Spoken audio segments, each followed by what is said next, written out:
देखो बहुत अच्छे अच्छे क्वेश्चन है। 10 से 15 मिनट लगेंगे और हो जाएगा अपना, है ना आराम। देखो हमें करना क्या है, एक क्वेश्चन इससे स्टार्टिंग करते हैं और समझते हैं ना। हम इनको कह सकते हैं important question for 1 marks. Important question, देखो जो मैंने कहा है उसको ध्यान करना कि हम बेसिक और स्टैंडर्ड में दोनों ही लेके चल रहे हैं। तो हम क्वेश्चन आर डी शर्मा से भी कराएंगे, बशर्ते बात हुआ हम यहाँ पे लिख देंगे, तो इनके नोट्स चला लेना, आपके लिए फ़ायदा रहेगा। उसने क्या बोला, एक क्वेश्चन ने क्या दिया कि 3 is the least prime factor of A and 7 is the least prime factor of B, find least. ठीक है, ये अच्छा क्वेश्चन है, आ सकता है, कोई बहुत बड़ी बात नहीं है। साहब हम ना पढ़ेंगे, हमारे में ना आवे। आर डी शर्मा का क्वेश्चन है, समझना। देखो जिसके नंबर में 2 प्राइम फैक्टर आ गया, मेरी जो बात सुनना वो गौर से सुनना, जिस नंबर के फैक्टर में 2 प्राइम फैक्टर आ गया वह नंबर इवन हो जाता है ना। और हमारे में उसके अलावा जितने भी नंबर है वो ऑड है। इवन और ऑड को हम डिस्ट्रीब्यूट करें किसी नंबर को, सिस्टम को, तो इवन और ऑड ही होंगे। या तो 2 से डिवाइड जा रहा होगा या 2 से डिवाइड देने में 1 रिमाइंडर बच रहा होगा, बाकी बचे कुछ कितने हैं, 1 है। तो अगर किसी भी इवन नंबर के प्राइम फैक्टर में 2 आ गया तो हमेशा कैसा वो नंबर कैसा हो जाएगा, इवन हो जाएगा। अच्छा एक और चीज़ देखो कि अगर हम किसी भी नंबर का प्राइम फैक्टर कर रहे हैं और वो स्टार्टिंग उसकी 2 से हो रही है तो उससे छोटा कोई प्राइम फैक्टर भी नहीं होगा। 2 is the smallest even prime number, तो उससे छोटा कोई होगा नहीं। अब इसने यहाँ पर क्या बोल दिया, यहाँ से 2 चीज़ें सीखने मिलेंगी तुम्हें और बहुत अच्छी मिलेंगी कि 3 is the least prime factor of A. उसने ये बोल दिया कि जो 3 है वो लीस्ट प्राइम फैक्टर है। इसका मतलब ये हो गया 2 तो इसका प्राइम फैक्टर हो नहीं सकता भाई ए का, क्योंकि 3 ही लीस्ट है। अब जब 2 इसका प्राइम फैक्टर नहीं हो सकता ए का, तो ए इवन नहीं हुआ, और जब ए इवन नहीं हुआ तो ए क्या हुआ, ऑड हुआ। मेरी बात समझ में आ रही है कि नहीं? जब ए इवन नहीं हुआ तो ए क्या हुआ, ऑड हुआ। ऐसे बी पे आ जाओ, बी का जो लीस्ट प्राइम फैक्टर है वो क्या है, 7 है। तो 2 तो हो ही नहीं सकता, क्योंकि छोटा तो 2 होता अगर होता तो अब बी भी क्या हो गया, ऑड हो गया। तो मेरे पे 2 नंबर कैसे हैं, ऑड है। क्यों कह सकते हैं, क्योंकि ए ऑड क्यों है, ए इज ऑड क्यों है, क्योंकि उसका जो लीस्ट प्राइम फैक्टर है वो 3 है। और किसी भी नंबर को अगर इवन प्राइम फैक्टर होना है, इवन नंबर होना है, तो उसके प्राइम फैक्टर में 2 होना जरूरी है। बात समझ में आती है? और बी भी ऑड हो गया। बी क्यों ऑड हो गया, इसी वजह से ऑड हो गया कि बी का जो लीस्ट प्राइम फैक्टर है वो क्या है, 7 है। बी जो लीस्ट प्राइम फैक्टर है उसका क्या है, 7 है। अगर उसको इवन होना होता तो उसके में 2 होना होता। अब यहाँ पे एक चीज़ समझो, मैं अगर 2 ऑड नंबर को ऐड करूँ, ये बड़ी अच्छी चीज़ है। अगर मैं 2 ऑड नंबर को ऐड करूँ तो हमेशा देखना वो इवन ही आएंगे, हमेशा देखना वो इवन ही आएंगे। बात समझ में आ रही है? तो मैं यहाँ पे लिख सकता हूँ the sum of 2 odd number is always, पक्की बात है, ये एक नंबर का क्वेश्चन बन सकता है कि the sum of 2 odd numbers is always even. बात समझ में आ गई इतनी? तो जो सम था 2 ऑड नंबर का वो क्या आ गया, इवन आ गया। अब जो भी नंबर इवन होगा उसका हमेशा 2 स्मॉलेस्ट फैक्टर होगा, प्राइम फैक्टर। सोचो जरा भाई, मान लो 128 है या कोई भी नंबर है इवन, उसका हमेशा सबसे स्मॉलेस्ट फैक्टर तो भाई 2 ही होना है। अब मैंने यहाँ से क्या बोल दिया कि 2 ऑड नंबर का अगर हम जोड़ेंगे तो इवन आएगा। ए भी ऑड था, बी भी ऑड था, नाउ ए प्लस बी क्या हो गया, A plus B is, so क्या लिख दूँ, 2 is the smallest prime factor of A plus. आई बात समझ में? अच्छा, करने को कई भी मेथड है। कैसे? उसने यूँ बोला भाई 3 is the least prime factor of A, तो मैंने यही मान लिया भाई जो ए होगा वो 3 ही होगा। जो मेरा नंबर ए है वो 3 है, 3 का लीस्ट प्राइम फैक्टर क्या होगा, 3 ही होगा। मैंने ये मान लिया भाई बी कितना है मेरा, 7 है। हो सकता है भाई, क्यों, कंडीशन उसने दे रखी है। 7 और 3 को जोड़ो कितना आ गया, 10 के प्राइम फैक्टर वो कितने आएंगे, 2 और 5, सबसे छोटा कौन सा है, हो गया आंसर। ये भी कोई बड़ी बात नहीं है। लेकिन अगर ये चीज़ समझोगे, ये लॉजिकल है। ये तो हमने क्या किया, हिट एंड ट्रायल, ये यहाँ पे लॉजिक है कि भाई 2 नंबर ऑड हो गए, क्यों हो गए, क्योंकि उनमें 2 नहीं आ रहा था, वो ऑड हो गए, इस वजह से 2 ऑड नंबर का सम क्या होता है, इवन होता है। और दोनों ऑड नंबर का सम इवन होता है, तो इस वजह से उसका जो लीस्ट प्राइम फैक्टर होगा वो तो 2 होना ही होना है।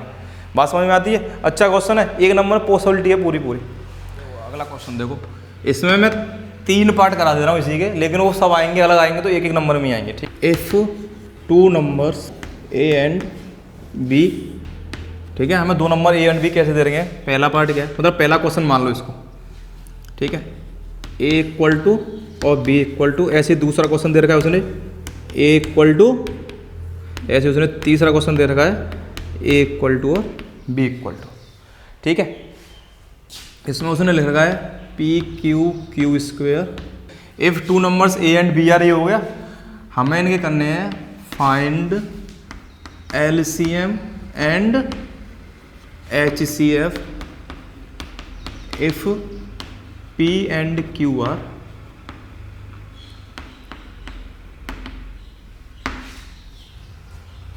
तो कोई ज़्यादा हार्ड की बात नहीं है भाई, प्राइम नंबर की तो है P और Q, प्राइम नंबर बोल दिए। अब बस यहाँ पर 2 और 3 नहीं है, अर्थमेटिक नहीं है, बस अलजेब्रा सा दे दिया उसने, ठीक है, कोई ज़रूरत की बात नहीं है। देखो अगर मुझे इसका LCM निकालना है, मान लो एक निकाल के दिखा रहा हूँ, बाकी अपने आप कर लेना, है ना, हो जाएंगे आराम से। अगर मुझे इसका LCM निकालना है तो क्या करूँगा भाई, मैं जितने भी प्राइम नंबर आए वो लिख लूँ भाई, P और Q भी प्राइम नंबर है, लिख लिए P और Q, इन दोनों की जो हाईएस्ट पावर आई है वो लिख लूँ। P की हाईएस्ट पावर कितनी है भाई, 3 है, और Q की हाईएस्ट पावर कितनी है, 2, हो गया LCM। इनका मल्टीप्लाई करते थे तो हो गया LCM। अगर मुझे HCF निकालना है तो जो भी प्राइम फैक्टर कॉमन है वो लिख लूँ, क्या क्या कॉमन है, P और Q, और फिर उनकी क्या लिखता हूँ मैं, लीस्ट कॉमन पावर कितनी है, इसमें 1 है और इसमें भी कितनी है, 1 है, तो हो गया HCF। ये एक नंबर में क्वेश्चन आ सकता है, कोई बड़ी बात नहीं है, और अच्छा क्वेश्चन है। इसके निकाल लोगे ऐसे LCM, इसका भी HCF निकाल लोगे सेम, ठीक है। मैंने अभी एक चीज़ यह समझ ली कि जिस भी नंबर में 2 से गुणा हो गया वो इवन हो गया, जिस नंबर में 2 से गुणा हो गया वो क्या हो गया, इवन ही हो गया। नंबर में गुणा भी कर दो डिवाइड भी कर दो, बात वही है। 4 में 2 का गुणा करो कितना हो गया, 8, इवन है। 4 में 2 का डिवाइड करो कितना आएगा, 2, इवन, नंबर वो इवन ही होता। अब मान लो कि मुझे एक चीज़ पूछेगी, जरा समझो मैं क्यों बताना चाह रहा हूँ। उसने एक क्वेश्चन ये पूछा, हमें किसके लिए पढ़ रहे हैं, एक नंबर के लिए इंपॉर्टेंट क्वेश्चन पढ़ रहे हैं, for what value of n, ठीक है, n की किस वैल्यू के लिए 2 की पावर n इंटू 5 की power n ends with digit, and with digit 5। उसने ये क्वेश्चन पूछा कि n की किस वैल्यू के लिए ये वाला नंबर 5 के साथ एंड होगा। मेरे पास नंबर क्या है, 2 की पावर n इंटू 5 की पावर n। अगर वैसे मैं मोटे मोटे तौर पर बताऊँ, और तरीके भी हैं, यह 5 का इवन मल्टीपल हो रहा है भाई, कुछ भी यहाँ पर रख लो, 5 में 2 का गुणा तो होना ही होना है, क्योंकि उसने n नेचुरल नंबर बोल दिया है। n क्या है, नेचुरल नंबर, तो इसका मतलब ये तो होना ही होना है। अगर हम एक चीज़ और सोचते हैं खुद, है ना, अगर n होल नंबर भी होगा तब भी नहीं एंड होगा, कि 5 के साथ तब एंड हो सकता है, 5 की पावर 5 के साथ तब एंड हो सकती है जब उसकी पावर ऑड हो। 5 के साथ तब एंड होगा जब उसमें किसी ऑड नंबर का मल्टीप्लाई हो रहा हो, पावर ऑड नहीं हो, उसमें किसका मल्टीप्लाई हो रहा हो, ऑड नंबर। करके देख लो, 1 का मल्टीप्लाई 5 से करो 5, 3 का मल्टीप्लाई 5 से करो 15, एंड में क्या आ गया, 5 आ गया। 5 का मल्टीप्लाई 5 से करो कितना आ गया, 25, एंड में क्या आ गया, 5 आ गया। 7 का गुणा 5 से करो कितना आ गया, 35 आ गया एंड में।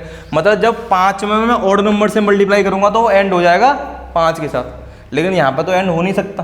तो यहाँ पर मतलब क्या हुआ कि कोई भी ऐसी n की वैल्यू होगी ही नहीं जिसके साथ ये एंड करेगा 5 के साथ। और मोटी मोटी बात देखो भाई, अगर हमने 8th में एक कैलोरी पढ़ी थी कि a power n into B की पावर n क्या होता है, a b की होल पावर n, होता कि नहीं होता। इसके हिसाब से ये क्या हो जाएगा, 2 इंटू 5 की whole power n, that is 10 की पावर n। और भैया वो नंबर ही 10 की पावर n में है, कुछ भी n की वैल्यू रख लो उसके एंड में आना ही 0 है, तो इसका मतलब क्या होगा, there is no value of n for which 2 की पावर n इंटू 5 की power n ends with digit 5। समझ में आई बात इतनी। अच्छा, एक्सपोनेंट का मतलब तो पता है ना, एक मोटा मोटा चीज़ समझा दे, एक्सपोनेंट क्या है। जैसे 98 है, इसमें मुझसे पूछा कि बताओ इसमें 2 का एक्सपोनेंट क्या आएगा, इसमें मुझसे क्या पूछा, 2 का एक्सपोनेंट क्या होगा। मैं इसे कैसे लिख सकता हूँ प्राइम फैक्टर में, 2 × 7 का स्क्वायर, तो इसमें एक्सपोनेंट ऑफ 2 क्या है, एक्सपोनेंट ऑफ 2 क्या है, कर सकते हो। अगर सम पूछा होता, exponent of sum, find the sum of the exponent of prime factors, तो कितना हो जाता, 2 का प्राइम फैक्टर, 2 प्राइम फैक्टर है उसका एक्सपोनेंट है 1, 7 प्राइम फैक्टर है उसका एक्सपोनेंट है 2, कितना हो जाता। कोई इश्यू नहीं है, कोई आराम से हो जाए। ठीक है, आगे देखो, ये समझ में आ गया। मैंने वो उस दिन बता दिया था कि P and Q are coprime, then their square is also coprime, P square and Q square is also coprime. एक तुम्हारे 2008 में CBSE में क्वेश्चन आया था, जरा वो और देख लो, है तो कुछ नहीं, इजी सा ही है, पर तब भी देख लो।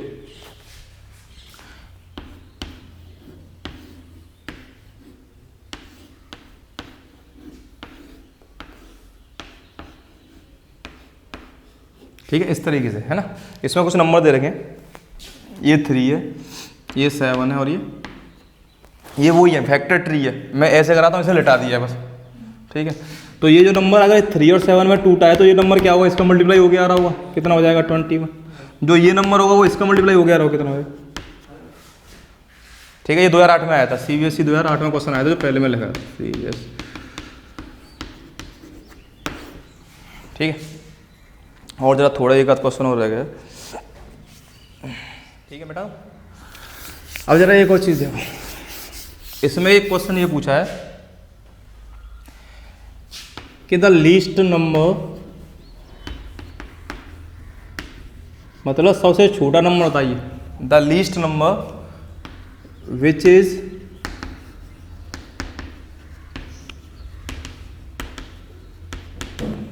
Divisible by 1 to 10।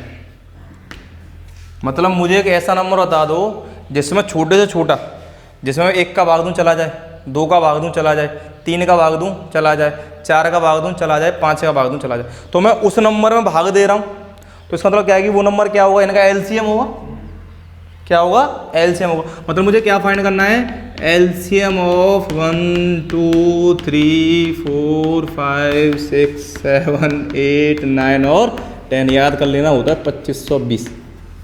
फायदा रहेगा, कितना होगा 2520। अगर ये सेम क्वेश्चन ऐसे आ गया तो आंसर क्या लिख के आना है भाई। मान लो MCQ आ गया, फाइंड द लीस्ट नंबर या which is the least number which is divisible by from 1 to 10। Option दे दिए 2300, 2400, 2420, 2520। याद है, सॉल्व करने की जरूरत है क्या, 2520। बात आई समझ में। अगला क्वेश्चन देखो क्वेश्चन क्या दे रखा है। अच्छा एक और चीज़, ये कर से करके लाना कि LCM and HCF of 2 numbers are equal. उनके LCM और HCF कैसे हैं, बराबर है। तो बताओ फाइंड द, फाइंड नहीं मतलब what would be the number, number कैसे हो सकते हैं, what would be the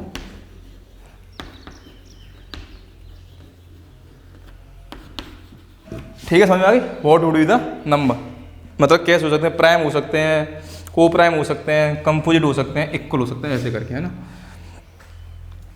HCF यहाँ पे लिख लो 2 रेशनल नंबर। क्वेश्चन क्या दे रखा है कि LCM of 2 numbers plus HCF of 2 numbers given है 1260। ठीक है, 2 नंबर के LCM सम, 2 नंबर के LCM और HCF का सम क्या दे रखा है हमें 1260 दे रखा है।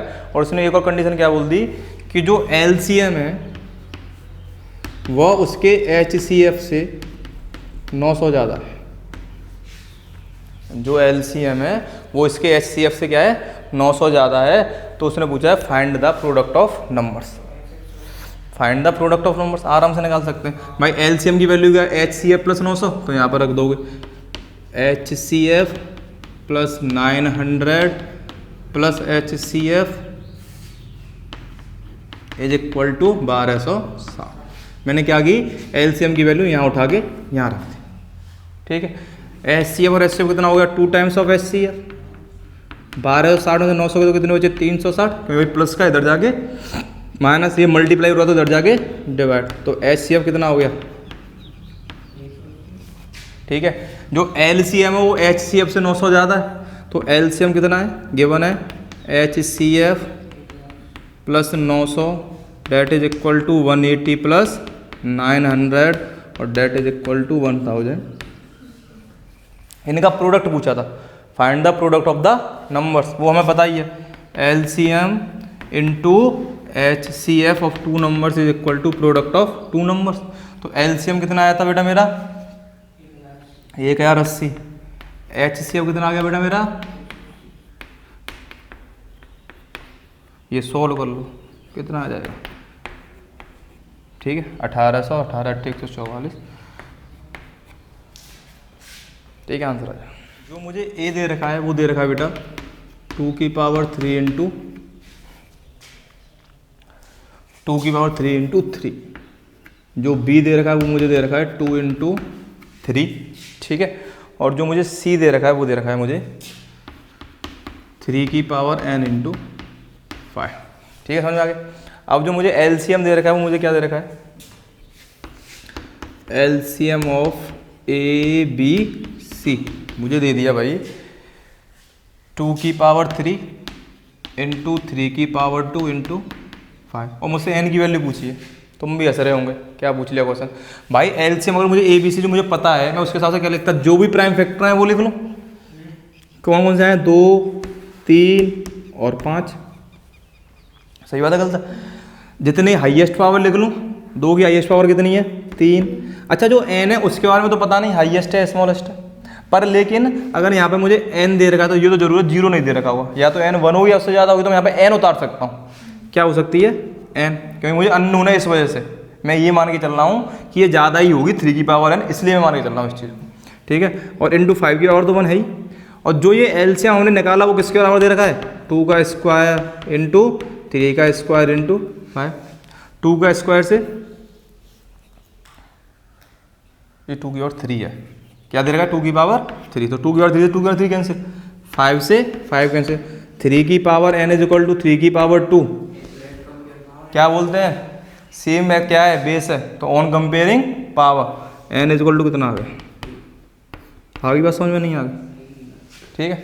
और बाकी क्वेश्चन इस पर बहुत अच्छे क्वेश्चन है, आर डी शर्मा में एक्सरसाइज भी अच्छी है, लेकिन जितने मैंने क्वेश्चन करा दिए वो 1 नंबर के लिए अच्छे हैं।